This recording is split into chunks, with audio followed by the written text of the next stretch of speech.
Weno rā, kei te kau o te awairua tēnei te mai o āke, weno kei te kau o te ungora tēnā koutou katoa. Nau mai rā ki te ware kōrero o te kupu o te uru e pāpāoho ake nei. Ako tōna kaupapa e rōnaki ake o te ano e taunaki ake i ngā pūrongo kuputai tēnei wiki i te REO O Te Uru tonu.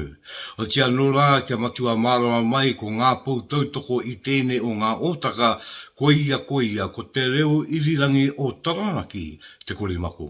Ko i oki rā ko te reo irirangi o FM, whānui, tai atu anō rā ki rangi tāne ko Kiaure FM tēnaka.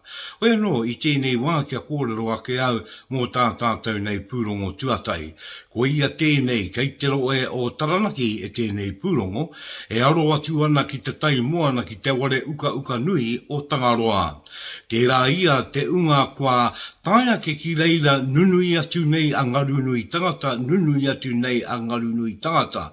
Ka tai kua tāmia rawa tia ngā kāwā kai o te roe o Taranaki iwi ki roto o Taranaki tonu.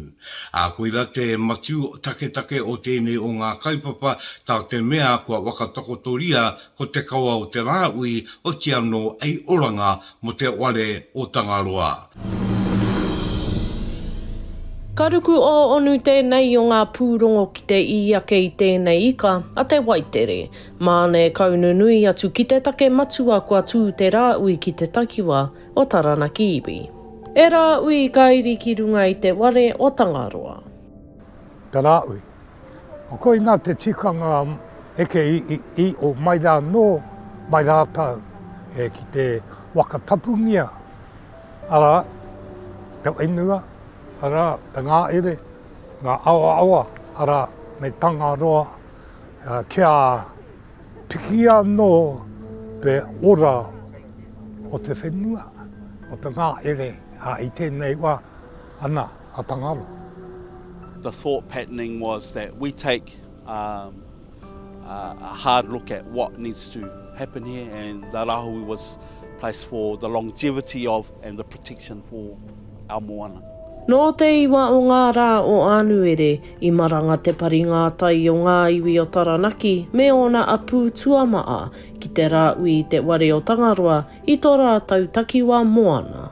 Ko nei unga manu eri tai tā uti mai no pōneke, no te wanganui atara, no hearane, no tāmaki makaurau, hare ātira mai, ki o mātou takutai hauaki tiai. No iwi ke, no mutu ke, no tangata ke i nei tangata ara mai ki takutai. No reira, e rei te mea no ngā apu ana e tēnei a wanga no te hāpori. No reira ko wakatūria e ta i komiti, ana kai reira te reo o te apu, kai reira te reo o te iwi, kai reira te reo o ngā kaipāmu o te hāpori whānui. Nā runga i te kaa e ke Tangaroa e ke panuku o ngā wakatāngata o mea wāi, ku tau te tai maatanga ki te ware o Tangaroa me ānauri. Pauri tonu hau, pukuriri anō i te wāne. Iau e te tiro haere i te takutai mai o Panake tai no atu, ana ki raro pariaka wakawiti atu ki a ngā tairi, ki te waipukingia o ngā tangata katoa. Mai roto, mai wao, mai runga, mai raro. Ko tā okeroa e pouri e pukuriri ana i tēnei wā, i ngā mai a tēnā ki te takutai moana. Wakaturi ei te uinga tānguru, muri mai i ngā uinga, me te āpori, me ngā apu whānui, ana ka aukati hia hei te hurai, hei te hongongoi, koere te wakarite i tēnei wā. Ei te toru te kaumata i o ngā rā o Urai, ka ikina te rāui e ngā uri o Taranaki iwi, Rauru Broughton pui, te reo o te uru. Ko te Rauru Broughton pui tērā, ara e ripoata a maira. Ana weano ka kite ake rā tātou te mana te i te we i te tapu o te rāui. Ana e kawe ake nei e ngā kārangaranga tanga iwi o roto o Taranaki iwi, ana tēnei kawa i te rāui. Hei tau ki aki. hei manaki, no I tēnei o tātou nei tupua ara, tēnei o tātou atua I a tangaroa me āna uri. Ka tika oki ki wā ngiatu ara ko tērā o ngā kawa ko te rāui, no ei taupopoki ake rā ki tērā wāi, ana ka tika oki mā ngā kārangarangatanga iwi, o roto o no ngā kārangarangatanga maa, o roto I tērā tainga o Taranaki o I te au o te tapu ara o te ara ui ki runga ana I te moana. E aro anō ngā uri ki tērā o ngā tupuna ki a tangaroa ka tai a kā rua ana e tautiaki ana I ngā ua o reira hei painga mo ngā uri waka tupuranga ngā ukinga a te waiake nei. No re koia rā tērā kua rongo ake rā tātou ana I tēnei o ngā whānui ara mo te rā ui kātau ki runga I tērā o ngā tai wenua o roto I a Taranaki. Nā rā, ngā kawa, ngā tikanga o tātou mātua e āpai tū tiana I tēnei ao, I tēnei wā tonu nei. Koia, ko te rā ui, ana kua tau ake rā ki tērā o ngā tainga, mauri ora, mauri tū, ki runga. Tēnei kā māwe e mai te roe o Taranaki ko tēti o ngā waka ara o tēnei o ngā iwi o Taranaki ara koia tērā ko kura aupō, ko te maunga roa te tangata. Nā runga I tērā ka piki au ki runga I tēnei te au o tēnei o ngā tai, mai Taranaki ana ka waiatu au I a ngaru nui, I a ngaru pāmamao, kia tai ake anō au ki mua upoko. Ka piki ake au ki runga I te waka o tōku tūpuna o wātonga, koia tērā ko kura au pō anō. Ara, kei te roe o muaupoko a tēnei o ngā pūrongo te waiake nei, ara e kōrero ana mō tēte I kura, ana kei te waka tūria mai e tēnei iwi e muaupoko. A ko muaupoko tērā e kaa nei ki te waka tairanga I ngā kawa me ngā tikanga, ki a rātau tamariki mokopuna, kei tēnei wā, me aronui atu tātou ki te pūrongo. Kua whakatakoto rautaki e te iwi o Muaupoko, kia whakatū mai ko tētahi kura kaupapa Māori hau, ki roto o taitoko I raro I te ingoa te pāwānanga o tūtere moana. I tērā marama I puta te whakapuakanga a te minita I ngā take mātauranga I a Chris Hipkins I te pūtea rahi ka tukuna e te kāwanatanga hei tautoko ake I te whakatūnga mai o tēnei o ngā kura hau. Pupuri tonu mai e te iwi ko te whaiake nei ko te ro ngātu o ngā whakamarama. He whānui whakaharahara, te wā I puta mai ai te whakapuakanga, ka whakatū ko tētahi kura hau, hei whāngai I ngā uri whakatupuranga o te iwi o Muaupoko. I tēnei kaupapa, nui whakaharahara, I roto anō I a mātou o Muaupoko. Tino hikaka te whānui o Muaupoko I tēnei wā, a me te mōhio, kāore he whiringa haikura, hei kuraina atu ki ngā tamariki o te iwi nei, ka tīmata ki ngā puna reo, ki ngā kohanga reo, a kāmutu ki reira, ana ka uru atu ki ngā mea auraki, ana ka memeha haere ngā mātauranga, ka riro I a rātou. No reira, he pihiki mahi, nui tonu te mahi kei mua I te aroaro hoi anō, e hikaka, hariko te iwi, ngā whānau katoa. I ahu mai te ingoa o te kura, mai tētahi o ngā tino ingoa tupuna o Muaupoko, ara ko tūtere moana. Nā runga I ngā pūkenga maha, mātauranga maha anō hoki o tēnei tupuna, e tika ana te tapainatanga o te ingoa mā tēnei kura. Ka tika tau te hohonu o tērā o ngā ingoa, kāre pē I au tērā momo kōrero hoi anō, ko ngā kōrero, ngā mōhiotanga I au tēnei wā, koia tētai o ngā tino ariki, o Ngaitara, me ona karanga iwi ona wā, noho atu ia ki Kāputi, te waiwai Kāputi o Tararaua ko Rangitāne. Me te mea hoki ko tērā oreore I tito, nā tana matua tērā I tito mōna. Kei reira ngā tino kōrero o te ao I a rātou. O rātou mā, ko te tikanga te whai I tēnā ingoa te wānanga o tūtere moana. Ai te mea, kārehia te tū hei kura, pēnei ngā kura i ēneira, he pai ake pēr kia hoki anō ki ngā akoranga ōmua, no roto anō i te pā.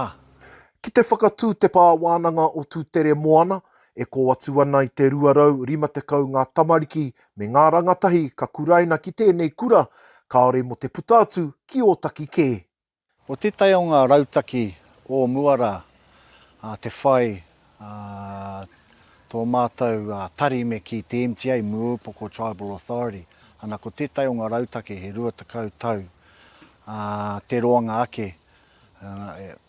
Tōna hiahia i roto nei tērā 20 tau ka whakatū i tētai kura, no reira, no mai rā no tēnei wawata o tātou. Kāre anō te iwi o Muaupoko kia whakatau te wāhi katu ko te kura, engari ko te hiahia ki te whakatū ki te taha o roto horo whenua. Ai, kua tiro haere e tai o ngā whenua, karapoti nei te roto, Waipunahau, Lake Horo Whenua. Ko e tai o ngā whānau, nō rātau e tai wāhanga whenua, no e tai kai pāmu, ngā wāhanga whenua hoi anō. Kua tono atu ki e tai, kāre anō kia rongo i ngā kōrero, hoi ana koira te tino wāhi me ki, e pai ana kia noho tai ki te roto hei wāhi whakatū tētai kura. Ka mahi tahi a Muaupoko me te tāhuhu o te mātauranga ki te whakatū i te kura, ko te manako nui, ka timata ko te waihangatanga mai o te kura i roto i te toru tau kei te eke mai. Te mehemi te reo o te uru.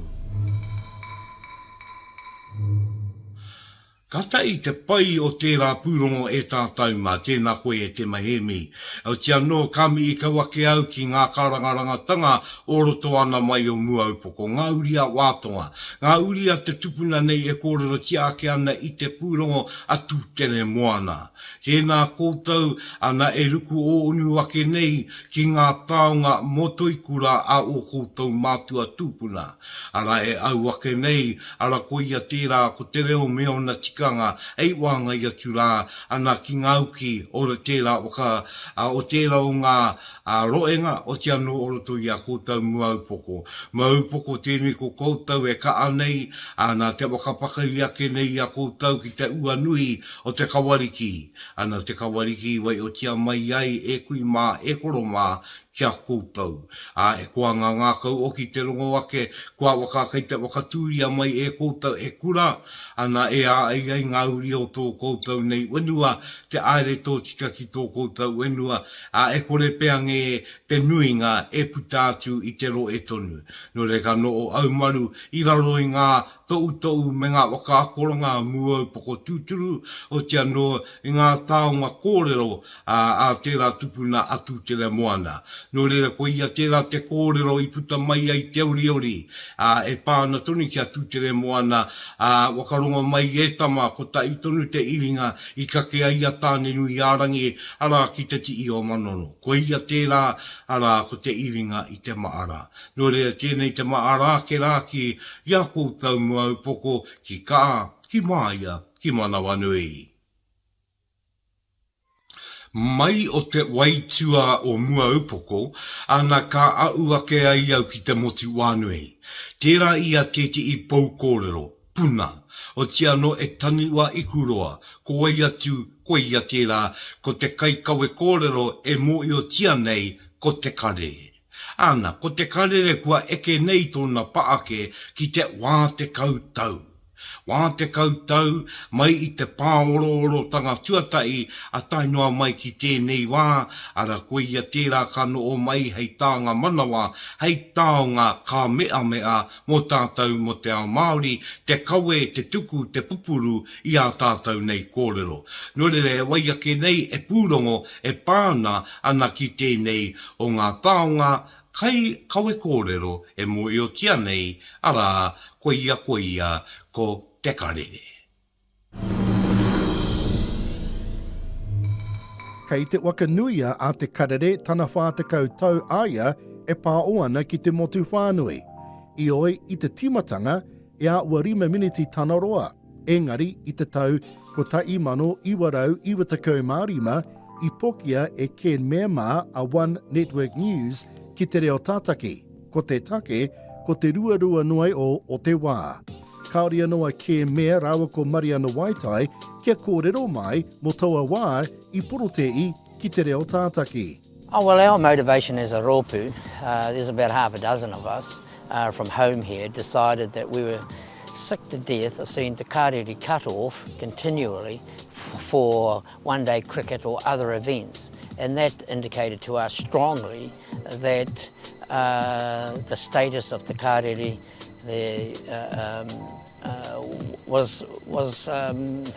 had no status really at the end of the day, and it continually was getting cut off because of these events. Why we went up there? We were pissed off and over all that crap, straight up. Had enough there, had a guts full of it being thrown out when it suited others. Karakia down the awa on the van up to Tamaki Makaurau. Kōrero with Te Kawai Maro. We'd already had a walk around the whole complex, the outside, so we knew what the route would be. Ei tā rauwa, e rautaki ngāwari tō rātou, ā, I tūtuki ia. We managed to get into the studio. I'm not sure if you want to know the details of how we planned it, etc., but to say that we did plan it, and we got into the studio and made our point. And from our point of view, Māori News should receive the same time allocation as the Pākehā News. It's as simple as that, and that's why we're here. We never expected so much exposure around the country and around the world that, you know, a small group of us, Indigenous people, had broken into the 6 o'clock news, the main news of Aotearoa at that time, and cut them off for 10-15 minutes.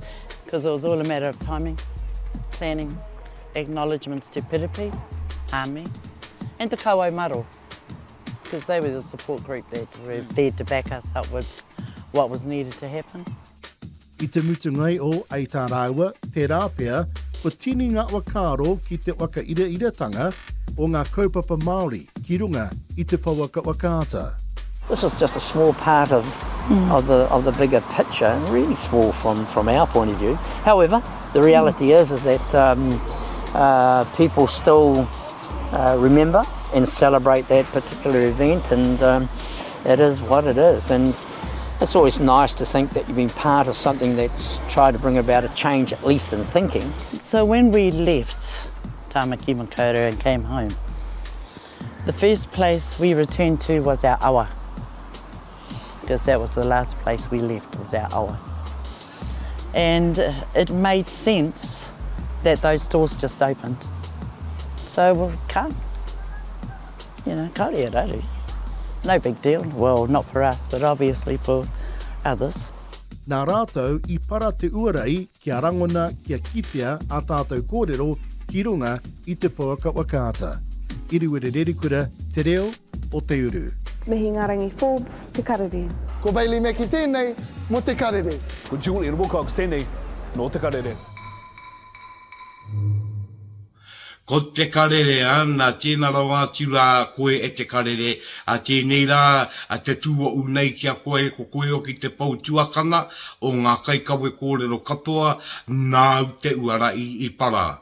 Me te maarake kia waingata mā, ana ki kua ngaro atu ki te pō, o te anō ki tērā o ngā rangatira, ana kia Tini Fox anō oki, ara Derek Fox, ana koutou mā, I para I te uarai, I mai a te tū, I tūmata o oi, I wātia ko ngā rākau, ana ki kawe ai tēnei o ngā kaupapa tārewa tū ki te rangi. Ana, I rongo ake rā tātou I tēnei pūrongo, te uri a whanganui, ara ia Ken mea, ana ko rātou tērā, ana I ngāta ita I mai ai, ana nā runga I tō rātou o ānui me te pauri. E rima meniki e rua nei ngā meniki o te pāpaotanga o te karere.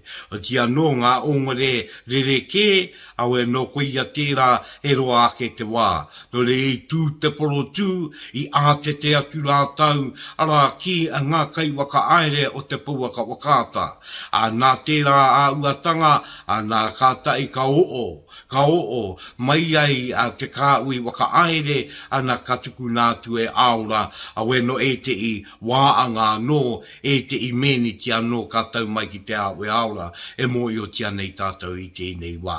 E tia no ko tāku i tēnei wā, e oro pūake ana ki ngā mai kua mai a mai ai e te karere. Ka tika au ko kōrero kua puta nei, ko koe te kai kawe kōrero, te kai opu kōrero, te kai pupuru i ngā kōrero, i roto i te wā te kautau. We no o koutou nei, me ki kai kōrero o roto i ngā tau, rātau kua uri atu ki te pō, a we no rātau e toi tūtonu nei, rātau e mai tonu nei, a nei rā te koro ai o te aroa, ka u ia ki runga i a koutou. A koutou mai, te tāia e te kupu te wakaua.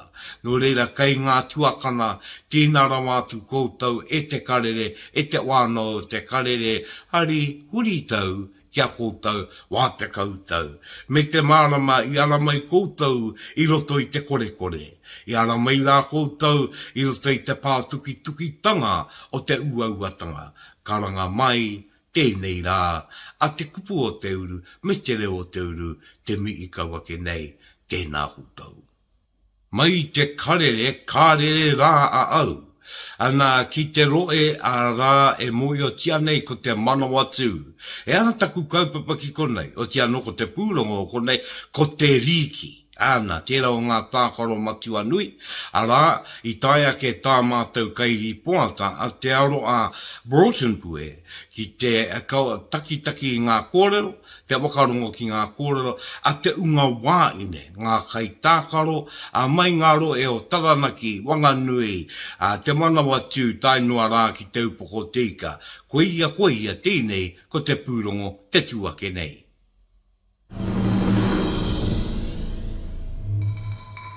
I wiu areretia te pōro riki, ai wakakāu i ngā kai tākaro riki, mai o ngā roe o te wanganui a tara, karui a te pōro ki te manawa tū, no muri mai ka wanai a te pōro ki wanganui, rātau ko taranaki.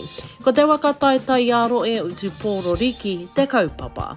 Nā te kino a te mate uru tā, i tū te rā mo ngā kapa kōtiro anake, i raro i te tau te kauma ono, te pakeke. Utoni mai mo tēnei pūrongo. Ko te utu pōro riki, e kōkiri nei. Main purpose for today is an opportunity for our girls, especially those that are in Taranaki, to play rugby league. You know, we know that a lot of our kōtiro are following a pathway through rugby union, but not many carry on past this age group and play rugby league. So to be able to be a part of this kaupapa today, it's the inaugural Nines tournament here in Manu Arataki, Palmerston North. So yeah, to be a part of this is huge for our district, Taranaki, as well as Wellington and Manu Arataki.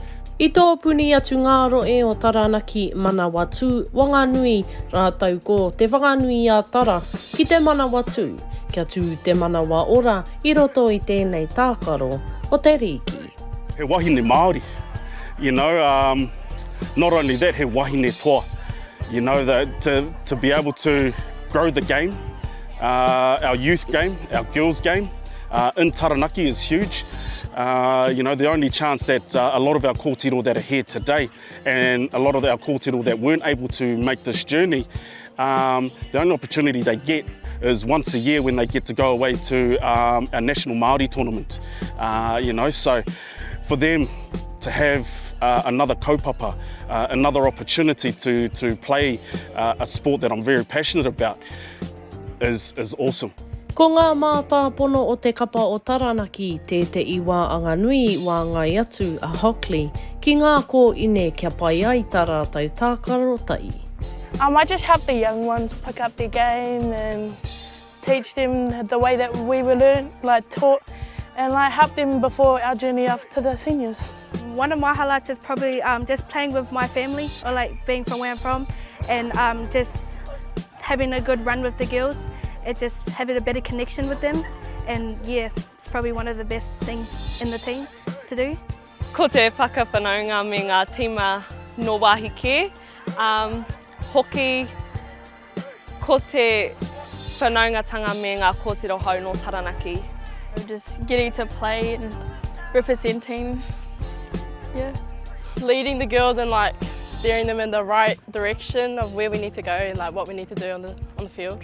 Ko te wakawanaungatanga tētei o ngā aronga nui a te kapa nei, kia kota i ai te wakaro a te tira aere. To be able to install values into them, you know, and I'm pretty staunch on my values and building a culture, and the values I was installing into these girls, and it's been an awesome ride here, just watching them grow, you know, sportsmanship, encouraging and supporting each other on and off the field, as well as sportsmanship on the field, playing against oppositions. You know, trust is a big one for us as well, trusting in our teammates to be able to do their job. Integrity, with upholding the mana of ourselves and the sport, you know, and on and off the field. So they know when they put on that Taranaki Sharks jersey, that they're not only representing themselves, they're representing their whānui, their hapu, their iwi, and our rohe. Ko ngā kapa e rua a te wanganui a Tara, rātau ko Taranaki, kua eke ki te utu pōrori ki taumata tua iwa, wakataitai a motu, katu ei te marama o Apereira ki Tāmaki Makaurau. Aroa Broughton pue, te reo o te uru. Tēnā koutou e wāine mā. Tēnā koutou i tō koutou nei kaa ki te uiu i te pōro a koutou pukenga a tō koutou māia ana mauri ora kia koutou tēnā koutou ka tai rā ko koutou pupuke mai nei ngā ua ara o tērā tākoro a te riki ki roto i a koutou. Ana e rongo ake ana i te wanaungatanga e kōrero tiana. E rongo ana e ngā tikanga a ou ka akona mai e koutou e kōrero tiana. E rongo ana e tuana koutou mō koutou roe. E tuana koutou mō koutou wana hapu iwi. E rā āhuatanga katoa. Ana, e wakapakari auora tēnei mai. Ana, e wakakota i rā i te tangata ki te tangata. Ana, e wakapakari o ki rā i te mana o roto i te tangata. No reira, e kairiki mā tēnā koutou. Tai noa rā ki ngā kairiki katoa, a tia no koutou o Taranaki. Kua ngi tū mai ai. Tēnā rā koutou. Ko ia tērā ka tatari ake ki te wā, ana ka tū mai ko te wakatātai a motu. Weno rā, mauri tū ki runga kia koutou, tēnei rā, te mi i kauake. Kāti ake e ngā tai, e ngā pātaka kōrero, e ngā maunga waka i puta noa, ko ia tēnei, ko te kupu o te uru, me āna nā pūrongo o tēnei wiki. Tēnā koutou e ngā kaituku kōrero, i ko au mai ai i a koutou, i ko aina mai i a koutou nei kōrero, ara ki mātou. Ana e wakaputara i e nei kōrero ki te waiao, ki te ao marama. Weno, nā runga i tēnā rā koutou, e te māngai pāo, e weno. Tēnei tunu rā te tuku atu i te mii kia koutou. No re, te kāpuni o te māngai pāo. Tēnā rā mātu koutou, kua au tēnei ko Rauru Broughton. E tuku mii mai o a katoa ke rā kia koutou, e te mua, e te muri. Ngā manu o uta, ngā manu o tai, ki runga, ki raro, ki wao, ki roto, rire, au. Pai mā rire.